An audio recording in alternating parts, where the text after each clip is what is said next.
Assalamualaikum warahmatullahi wabarakatuh.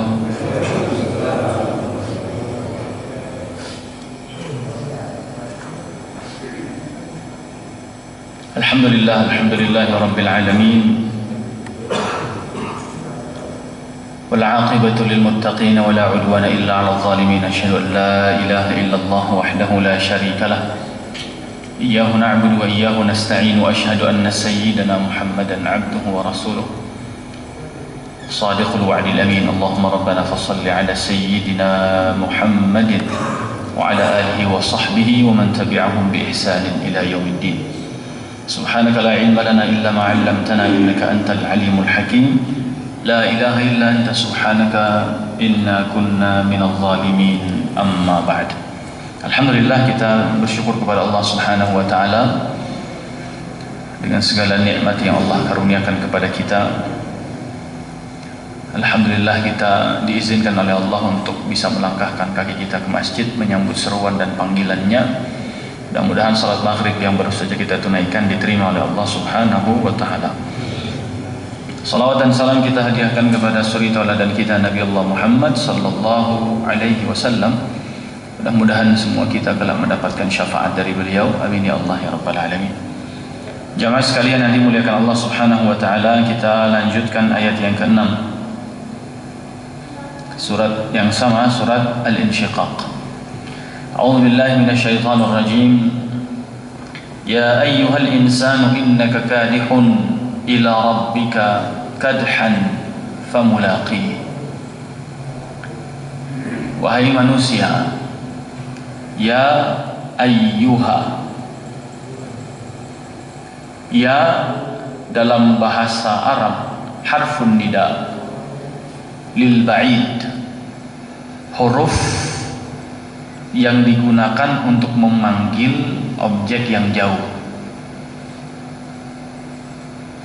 Ya, maka digunakan hurufnya ya. Harfun nida dalam bahasa Arab ada sekitar 9 huruf yang bisa digunakan untuk memanggil. Ada yang harfun linida'il ba'id, ada yang linida'il qarib. Memanggil yang dekat dengan yang memanggil yang jauh, hurufnya berbeda yang digunakan. Nah, ya di sini adalah untuk memanggil yang jauh. Kenapa Allah kemudian menggunakan ya ayyuhal insan, wahai manusia yang jauh?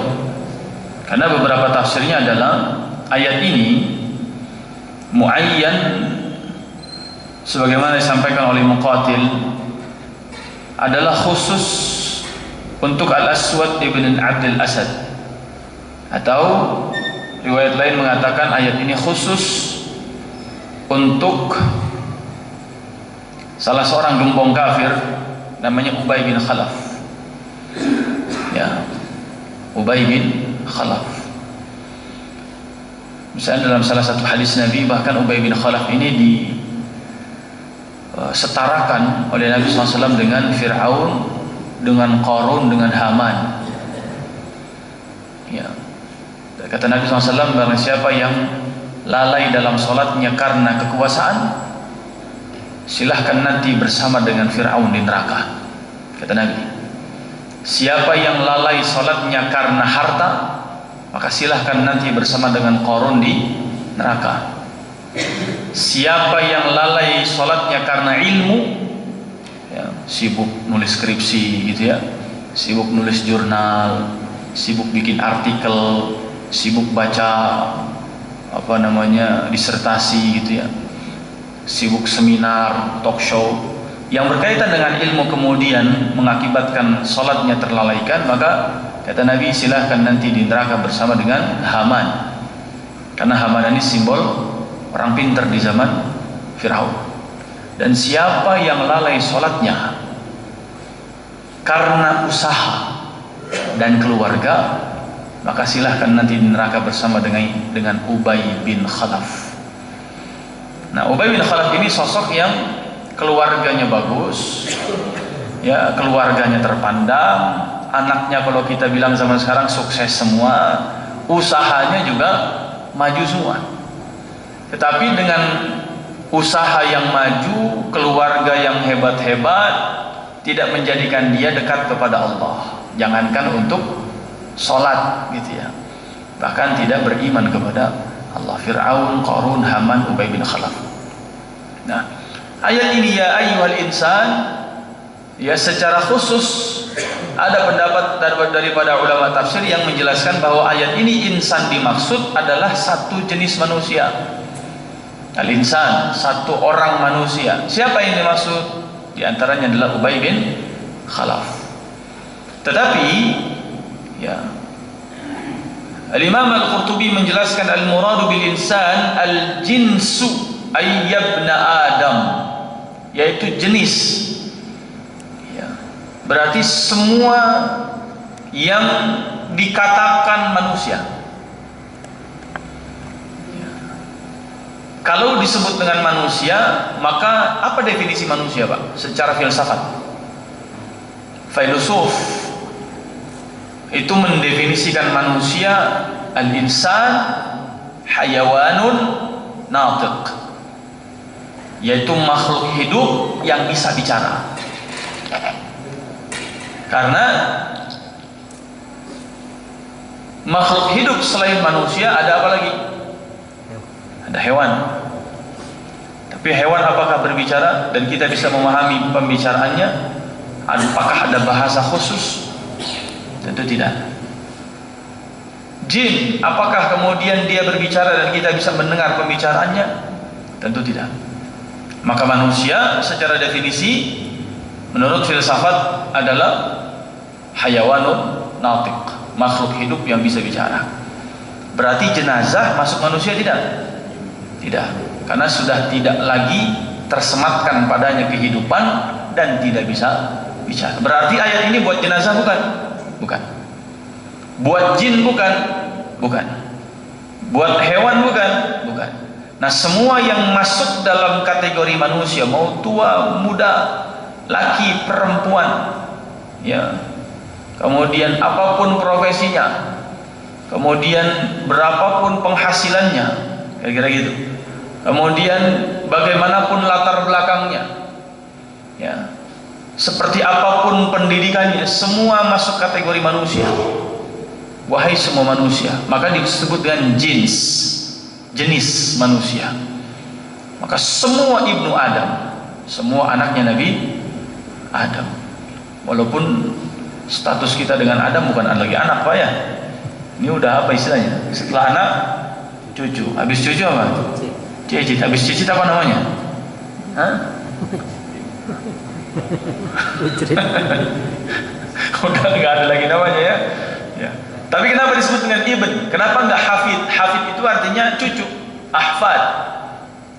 Tapi anak, ibn, disebut dengan ibn, anak, agar kita tidak lupa siapa bapak kita yang paling pertama.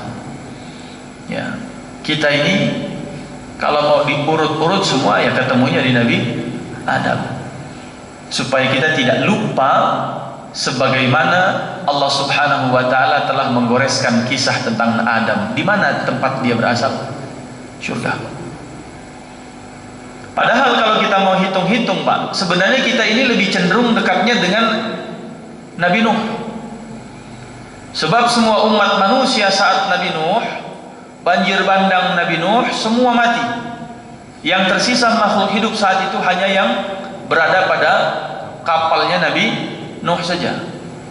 Maka dari anak-anak Nabi Nuh lah kemudian lahirlah anak cucu berikutnya yang menjadi umat manusia hari ini. Ya. Nuh punya anak Sam, Ham, Kan'an, Yafith. Yang sering kali disebut hanya Kan'an saja. Ya, ketika ayahnya mengatakan, "Irkam ma'ana, wahai anakku, ayo ikut bareng ayah naik sini." Kata dia, qala sa'awi ila jabalin, saya bakal naik gunung aja wahai ayah, ya'simuni minal ma', dia gunung itu yang bisa menyelamatkan saya dari banjir. Pada akhirnya pun tenggelam. Nah, Sam, Ham, Yafith inilah yang kemudian menjadi cikal bakal umat manusia berikutnya, sehingga Nabi Nuh disebut sebagai Abul Basharul Tsani, bapaknya manusia kedua. Tapi kenapa kita tidak dikaitkan dengan ya bena Nuh? Sebab tadi kata para ulama, agar kita tahu dari mana kita berasal, dari mana kita bermula, sebagaimana Adam bermula dan berasal dari surga, agar kita kefirnya ke sana.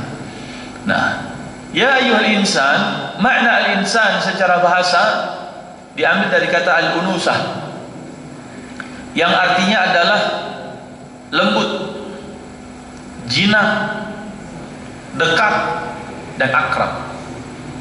Ya.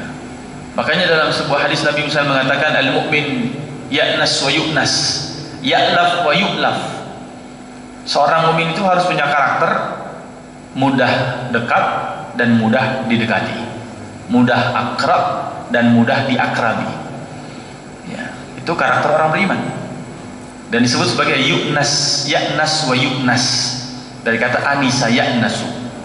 Ya, al-insan dari kata al-unusah. Maka wahai manusia, ya, Allah memanggil kita dengan sebutan insan agar kita punya karakter ini. Nah, pilihan yang lain banyak.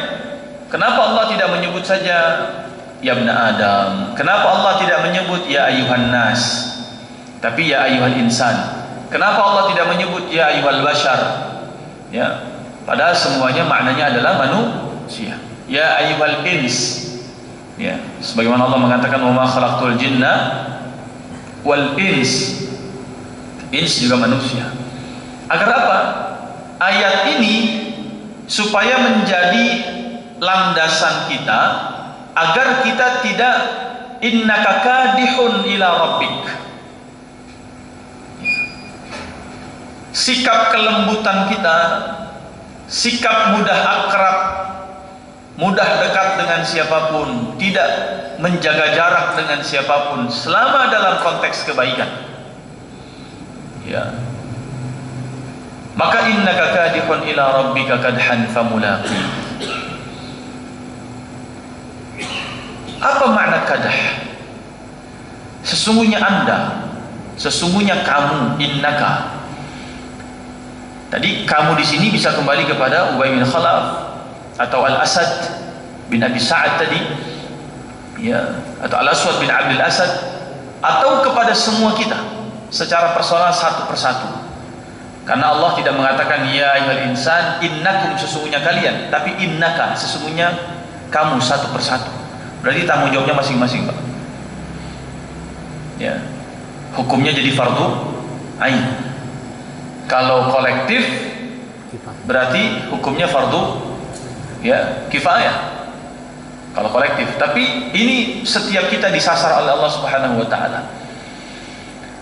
Ayat ini memang kalau memang asbabun nuzulnya sebagaimana qila dikatakan dalam riwayat bahwa untuk Ubay bin Khalaf, tapi dalam ilmu Al-Qur'an ada kaidah bahwa al-ibratu bi umumil lafzi la bi khususis sabab.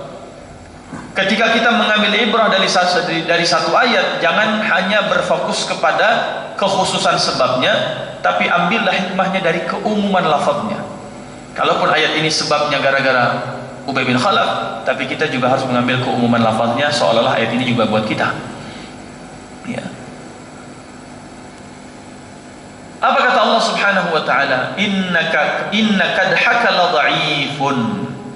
Ay faman istata'a an yakuna kadhuhu fi ta'atillah falyaf'al wa la quwwata illa billah. Sesungguhnya upayamu itu dhaif, amat sangat lemah. Dan barang siapa yang masih bisa berupaya melakukan aktivitas fi ta'atillah, dalam ketaatan, maka kerjakan. Semua daya dan upaya la quwwata illa billah hanya karena Allah Subhanahu wa taala yang menguatkan kita. Kalau kita sholat karena kekuatan kita, Pak, paling lama kita kuat berapa lama sholat? Berdiri 1 rakaat. Kalau bukan Allah yang menguatkan. Ini sudah ada flyer anjuran puasa sunnah. Senin Tasu'a, Selasa Asyura, Rabu 11-nya. Ya, kemudian Kamis, Jumat, Sabtu, ya, Kamis puasa Kamisnya tanggal 12. Jumat, Sabtu, Ahad Ayyamul Bid 13, 14, 15. Senin puasa Senin lagi. Ya. Kalau kita mau masang Senin sampai Senin puasa, saat bulannya bukan bulan Ramadan, Pak. Nah, kira-kira kalau siapa yang bisa nguatin kita, Pak? Kalau bukan Allah. Ya, minimal nguatin tekad aja. Yang bisa nemenin sahur bareng gitu ya. Ketika siang-siang kita di kerjaan mungkin yang lain pada makan, kita tetap puasa misalnya. Ya. Atau sanggupnya cuma Asyura doang, jangan-jangan ya. Saya milih Asyura aja dah. Yang jarang-jarang setahun sekali gitu ya. Nah, kalau Yaumul Bid bulan depan aja dah katanya gitu. Senin Kamis masih ada pekan depan aja dah gitu ya. Padahal innaka kadihun ila rabbika, semua daya upayamu, usahamu ila rabbika menuju Allah itu kadhan, lemah, nggak ada apa-apanya. Ya. Siapa yang bisa berbangga dengan amal yang sudah banyak? Tidak ada. Berapa lama lah sholat kita, Pak? Sehari ibadah kita hitungan harian dibandingkan mungkin waktu tidur kita, waktu online kita, waktu YouTubannya kita, itu ya. Sekali nonton YouTube bisa berapa jam? Ya, katakanlah paling sebentar setengah jam. Nonton video ceramah misalnya. Itu pun menjelang tidur ya. 10 menit langsung tidur ya. Kalau sholat kira-kira berapa lama? Satu hari 5 kali waktu sholat. Satu sholat 20 menit misalnya.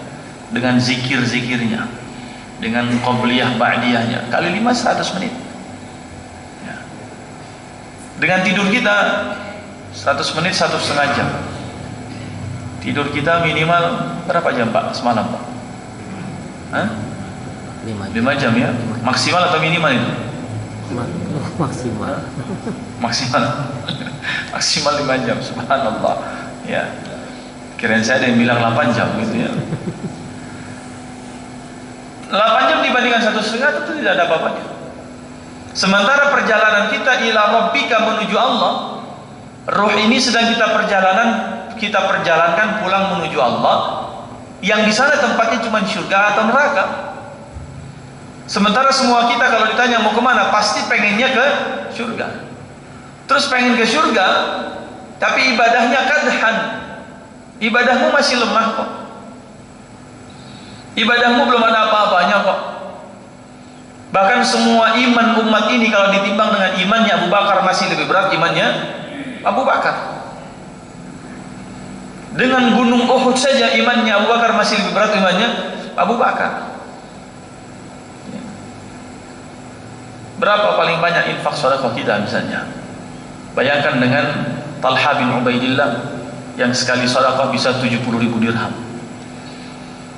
Kalau 1 dirham itu 50.000 misalnya, 70.000 dirham berarti kurang lebih 35 miliar. Satu kali sedekah. Beliau satu kali dagang untung 70.000 dirham, malamnya nggak bisa tidur. Ditanya sama istrinya, kenapa bang nggak bisa tidur? Itu duit banyak banget, kita apain ya? Saya takut ditanya sama Allah ntar di akhirat begitu kira-kira gitu. Kata istrinya gimana? Gimana caranya supaya abang bisa tidur malam ini? Kata beliau, wahai istriku, berjanjilah besok pagi sedekahkan semuanya. Istrinya Pak berjanji, oke. Besok pagi kita sedekahkan semua. Akhirnya malam itu bisa tidur dua-duanya. Kalau istri zaman sekarang digituin, istrinya nggak bisa tidur, Pak. Boro-boro janji, malam-malam dia nggak bisa tidur. Waduh, kagak kebagian sedikit apa dia kan begitu. Istri salehah luar biasa, suaminya juga saleh. Zubair bin Awam setiap hari membebaskan 1 budak. Beliau punya 1.000 budak.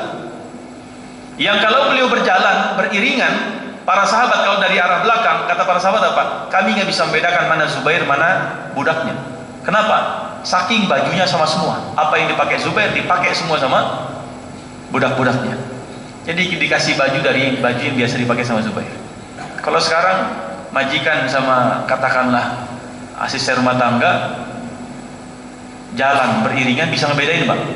Bisa. Kelihatan dari bajunya udah beda. Ya, warnanya putih-putih gitu kan? Ya, tinggal diikat di atasnya kayak pocong jalan aja itu. Ya. Artinya apa? Zubair mencontohkan bajunya antara dia dengan budaknya sama. Punya 1000 budak. Dan setiap hari dia bebaskan satu, dibebaskan satu, bebaskan satu. Kalau harga budak itu 100 juta misalnya, berarti setiap hari sedekahnya 100 juta. Ini luar biasa. Ya. Jadi memang innaka kadihun ila rabbika kadhan. Upaya kita, kadah kita ini mungkin nggak ada apa-apanya. Maka kata Imam Qurtubi, ya, wala quwwata illa billah. Semua yang bisa kita lakukan itu cuma karena Allah menguatkan kita, Allah memampukan kita, Allah memberikan taufik kepada kita, Allah memudahkan kita. Kalau bukan karena Allah, kita nggak bisa melakukan itu semua kok. Sekuat apa, sehebat apa, semampu apa kita untuk istiqomah baca Quran 1 juz sehari, kalau bukan karena Allah yang menguatkan. Sehebat apa, sekuat apa kita, semampu apa kita untuk istiqomah tiap malam bangun tahajud misalnya. Sekuat apa kita untuk bisa istiqomah misalnya setiap hari kita berinfak, bersedekah. Sekuat apa untuk kita bisa istiqomah setiap hari misalnya menghafalkan ayat Al-Quran. La quwwata illa billah.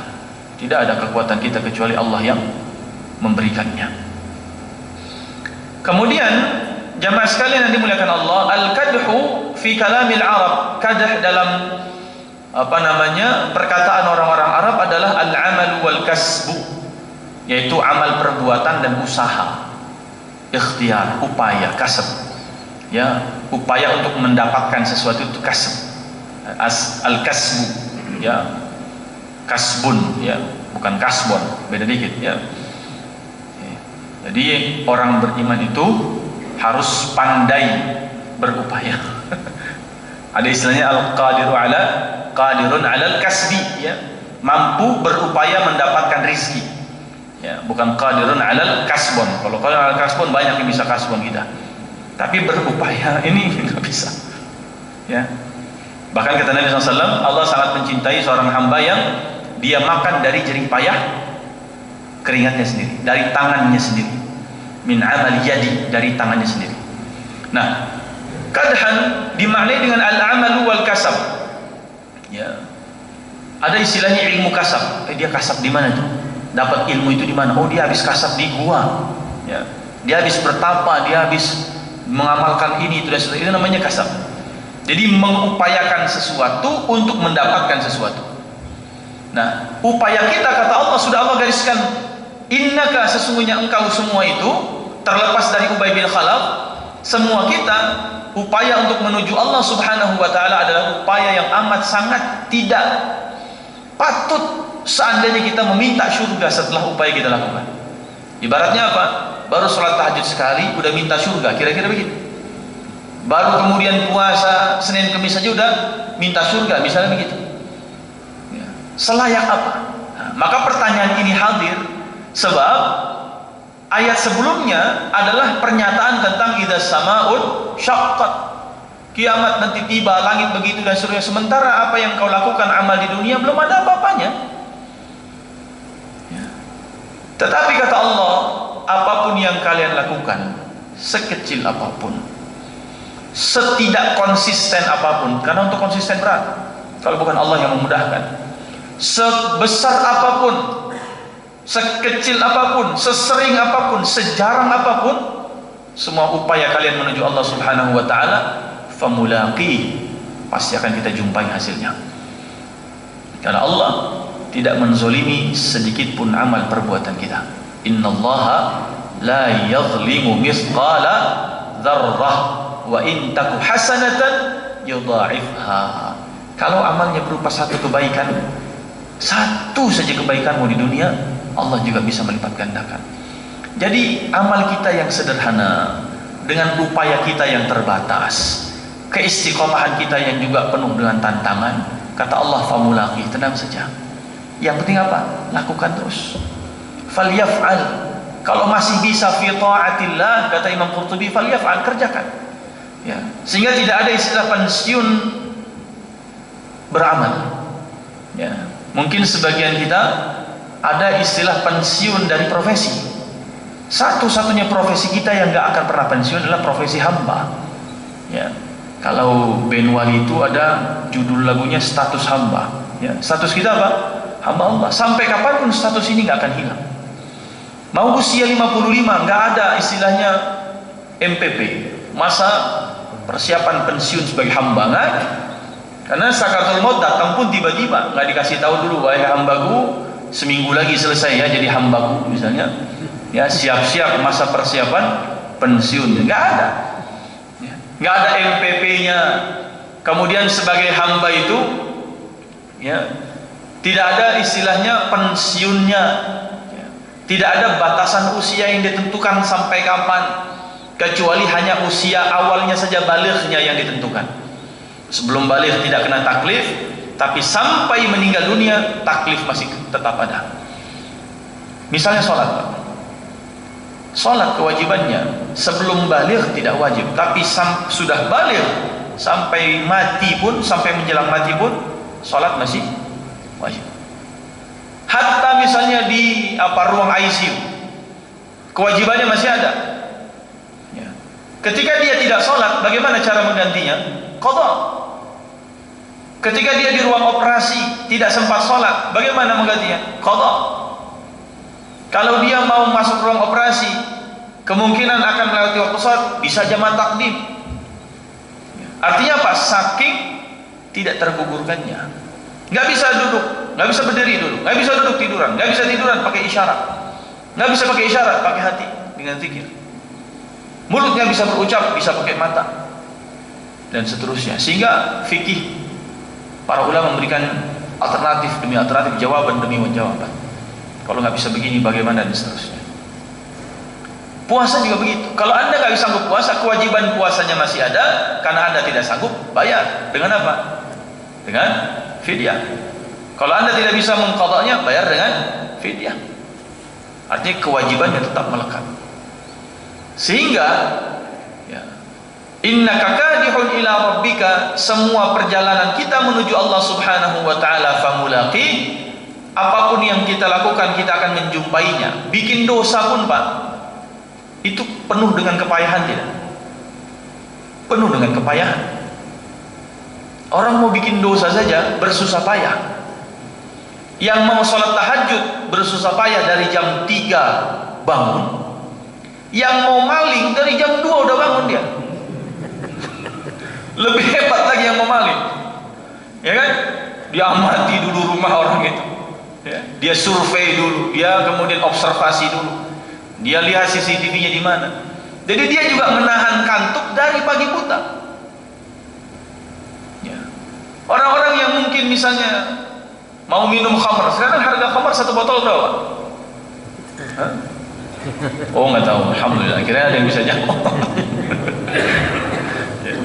Kali dulu pernah gitu kan, wallahu a'lam.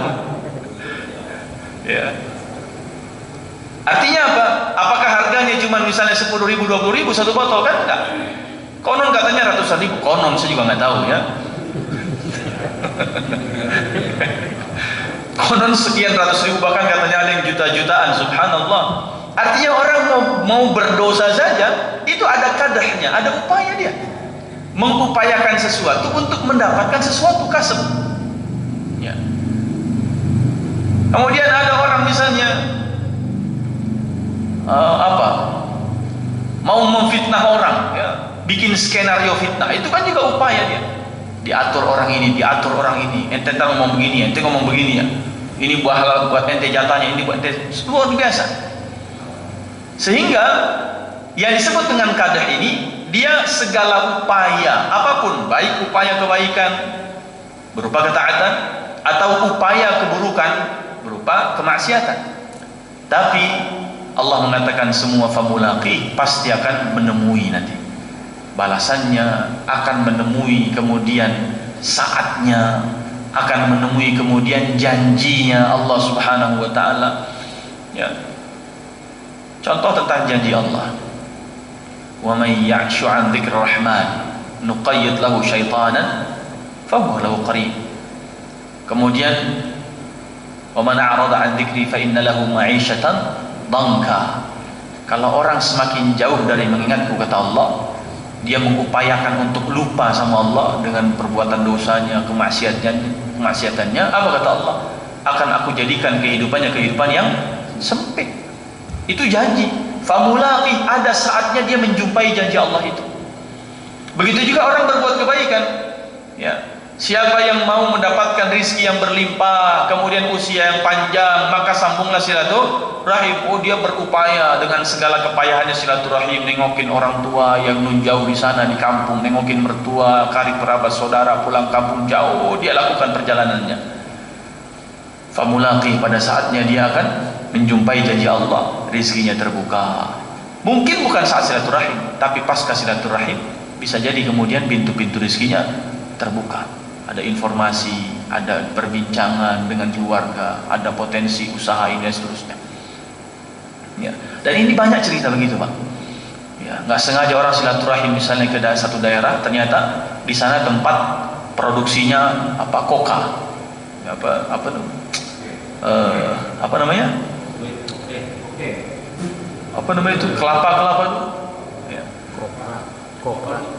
Ya, kokonat itu ya, yang diekspor ke India. Subhanallah. Silaturahim ke sana, dapat kemudian tempatnya. Masya Allah. Ya. Daripada ekspor ke sana, akhirnya di sini ada yang siap menampung. Memang butuh sekian ton, ya, untuk diproduksi. Artinya apa? Buat silaturahim. Kata Allah, famulaqi, segala upayamu yang melelahkan, pada akhirnya engkau akan menjumpaiku. Baik balasan, baik janji yang Allah telah tentukan, baik kemudian saatnya. Kalau kata Allah, engkau sudah berupaya, bersusah payah mendapatkan sesuatu, nggak dapat, memang belum saatnya. Kata Allah, akan kau menjumpai saatnya.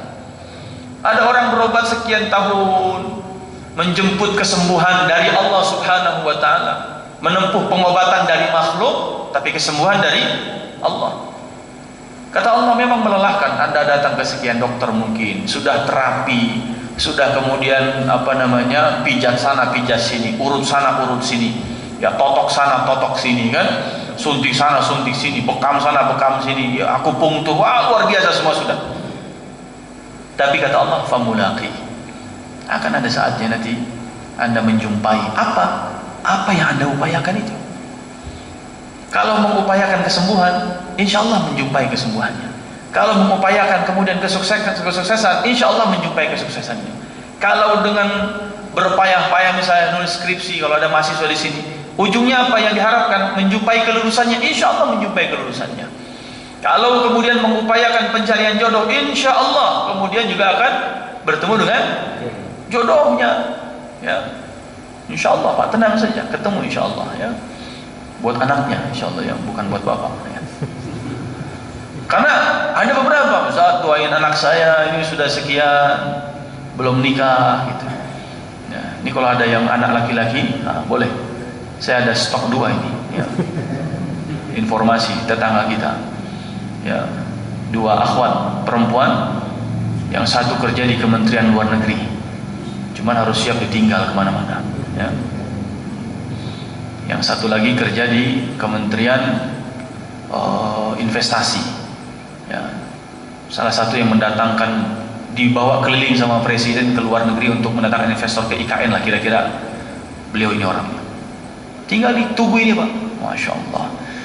Ya, kalau ada silakan hubungi saya. Ya. Biodatanya pun saya punya. Kalau mau nanti saya kirim. Ya. Kenapa? Itu bisa di belakang. Bisa kita atur lah begitu, ya. Artinya apa? Jangan pernah lelah. Walaupun Allah mengatakan innaka kadihun, upayamu melelahkan, tetapi jangan pernah lelah. Ila rabbika, kalau belum sampai ke Allah jangan pernah selesai. Jangan pernah merasa pensiun, jangan pernah merasa libur, jangan pernah merasa selesai. Terus saja melangkah. Memang perjalanan hidup adalah perjalanan yang melelahkan. Ya, tetapi kita berharap ketika di dunia kita lelah, mudah-mudahan kematian kita sebagai istirahat. Makanya doanya diajarkan, Allahumma ja'alil mauta rahatan lana min kulli syarr. Ya Allah, jadikan kematian kami sebagai istirahat kami dari segala keburukan dunia. Waj'alil hayata ziyadatan lana kulli khair. Ya Allah, jadikan kehidupan kami sebagai penambah kebaikan dunia dan akhirat kami. Terus tambahin saja kebaikan kita. Ya, usi nafsi wa iyyakum. Kemudian jamaah sekalian yang dimuliakan Allah Subhanahu wa taala, ya, dari Ibnu Abbas, innaka kadihun, makna kedua, kadih maknanya adalah raji', kembali. Raji'un ila rabbika, ujung-ujungnya semua kalian wahai manusia, kita semua adalah raji'un, akan kembali kepada Tuhan kalian. Kadhan ay ruju'an la mahalah, adalah sebuah kepastian. Mau kemanapun kita pergi, ujungnya kita balik lagi. Ya, mau sejauh apapun kita pergi, ujungnya kita pasti akan ke masjid, Pak. Betul? Silahkan jauh dari masjid, istilahnya gitu. Ujungnya kita berharap disolatin di mana? Masjid. Ujungnya ila rabbik, kita kembalinya ke Allah, Pak. Sepanjang hidup nggak pernah mau dengar suara azan dan iqamah. Ujungnya di liang lahat pun dikumandangkan iqamah. Terus mau ngapain? Sepanjang hidup nggak pernah nutup aurat. Ujung-ujungnya aurat ditutup dengan kain kafan. Makanya ada dua hikmah kata para ulama. Ya, jangan pernah biarkan auratmu terbuka, sebab pada akhirnya auratmu akan ditutup dengan kain kafan. Jangan sampai sekali-kalinya aurat ditutup adalah ditutupnya dengan kain kafan. Dan jangan pernah sekali-kalinya kita ke masjid adalah ketika jasad ini dihantarkan. Jadi mumpung jasad ini masih bisa berangkat sendiri, berangkatlah. Mumpung aurat masih bisa ditutup sendiri, tutuplah. Karena pada akhirnya mereka yang membuka auratnya, baik laki-laki ataupun perempuan. Ada laki-laki yang buka auratnya pakai celana di atas lutut, ada. Tapi kain kafan, Pak, nggak bisa milih kita. Nggak ada kain kafan, cuma setengah paha doang, kita mesem gitu. Ya. Hatta misalnya mereka yang meninggalnya pakai jas pun tetap saja tertutup rapat semua. Begitu juga dengan yang wafatnya dalam kondisi katakanlah selama hidupnya tidak berislam, tidak berakidah dan membuka aurat, pada akhirnya pun ditutup. Minimal apa? Petinya pun ditutup. Tidak ada orang yang menyaksikan dia dan tidak ada orang yang melihat auratnya lagi. Sehingga jangan sampai aurat kita ditutup hanya dengan kain kafan. Jangan sampai jasad kita adalah jasad yang ke masjidnya dihantarkan. Ini hikmah yang luar biasa. Ujungnya pasti kembali ke Allah. Ya. Orang yang selama ini haus dengan nilai-nilai agama, ujungnya kembali ke Allah. Contoh Fudail bin Iyad. Fudail bin Iyad ini salah seorang ulama yang sering kali kita jumpai namanya dalam pembahasan tafsir. Salah satu tafsirnya beliau mengatakan tentang liyabluwakum ayyukum ahsanu amala. Kata Fudail bin Iyad, ahsanu amala itu orang yang amalnya ahsan adalah orang yang amalnya paling ikhlas, akhlasuha. Yang kedua wa aswabuha, orang yang amalnya paling sesuai dengan tuntunan Allah dan Rasulnya. Itu dari beliau perkataan itu. Tahukah kita bahwa sebelumnya beliau seorang, mohon maaf, preman, perampok sebelumnya. Apa yang membuat beliau kemudian bisa menjadi ulama besar? Saat pengen merampok di malam hari, dia mendengarkan suara Al-Quran dari rumah itu. Innaka kadihun, upayamu untuk melakukan tindakan kemaksiatan pun upaya yang melelahkan. Tapi ila rabbika, ujungnya kalau Allah yang narik lagi kepadanya, maka famulaqih, ujungnya akan bertemu dengan cahaya-cahaya hidayah Allah Subhanahu wa taala. Ya. Dalam konteks ini, maka hikmahnya adalah apa? Jangan pernah menghakimi siapapun atas ketidakbaikannya hari ini, karena siapa tahu nantinya dia akan famulaqih, akan berjumpa dengan cahaya dan hidayah Allah Subhanahu wa taala. Tugas kita bukan menghakimi dan menghukumi seseorang atas hidayah atau tidak dapatnya hidayah Allah. Tugas kita hanya mengantarkan, mengajak, mengingatkan. Ud'u ila sabil rabbika bil hikmati wal mau'izatil hasanah. Ajaklah orang, ingatkan, tuntun, ingatkan, kemudian apa? Ya, ajak dia, dakwahi dia. Untuk apa? Ke jalan Tuhanmu. Dengan cara apa? Dengan cara yang hikmah, dengan nasihat-nasihat yang baik. tanpa menghakimi masa lalunya, tanpa menghakimi kesesatannya. Ya, orang kalau sudah mendapatkan hidayah Allah, afallahu amma salaf, Allah akan maafkan sebelumnya yang dia nggak tahu. Malah lebih enak Pak, kira-kira begitu. Dibandingkan orang yang dari awal sudah tahu, soleh dari awal begitu, tiba-tiba bikin dosa yang dia tahu. Dibandingkan dengan orang yang dari awal nggak pernah tersentuh hidayah Allah sama sekali, kemudian dapat hidayah, ibaratnya mulai dari nol ya. Orang kafir masuk Islam dari nol kan? Afallahu amma salaf. Ya. Ayat tentang riba, kata Allah Subhanahu wa taala, falakum ru'usu amwalikum, yang dulu sudah nggak usah dipermasalahkan lagi. La tadlimuna wa la tudlamun. Ya. Kalau memang Anda pernah melakukan begitu, ya udah yang lalu Allah sudah maafkan sebelumnya, dan silahkan ambil pokoknya, keluarkan bunganya, jangan diambil lagi setelah itu. Tapi yang udah gimana Ustaz? Ya udah, kata Allah udah, yang lalu mah biarin aja. Asal kita sebelumnya nggak tahu dan jangan mengulangi setelah tahu. Ya. Nah ini konteksnya supaya kita tidak mudah menghakimi orang. Sehingga ada satu klausul gitu ya, satu klausa menarik. Jangan pernah menjelekkan tulang gitu ya, dan jangan pernah mengagungkan daging ya. Jangan pernah melihat daging dan tulangnya, dan jangan pernah melihat besar dan kecilnya. Sebab sebesar apapun paus pasti punya tulangnya, dan sekecil apapun ikan teri pasti punya dagingnya ya. Jadi sebesar apapun kebaikan orang pasti punya salah. Kata Nabi, wa innal mu'min la ya'malul khati'ah, orang beriman sekalipun pasti pernah berbuat salah. Wa innal kafir la ya'malul hasanah, dan orang kafir sekalipun pasti pernah berbuat kebaikan ya. Tugas kita adalah mengantarkan hidayah Allah kepada orang beriman dan orang kafir. Yang orang beriman supaya semakin kuat keimanannya, yang orang kafir mudah-mudahan Allah berikan hidayah kepadanya. Dan mudah-mudahan kita menjadi insan yang kadihun, segala jerih payah dan upaya yang melelahkan ini semuanya adalah ila rabbika, menuju Allah kita pastikan.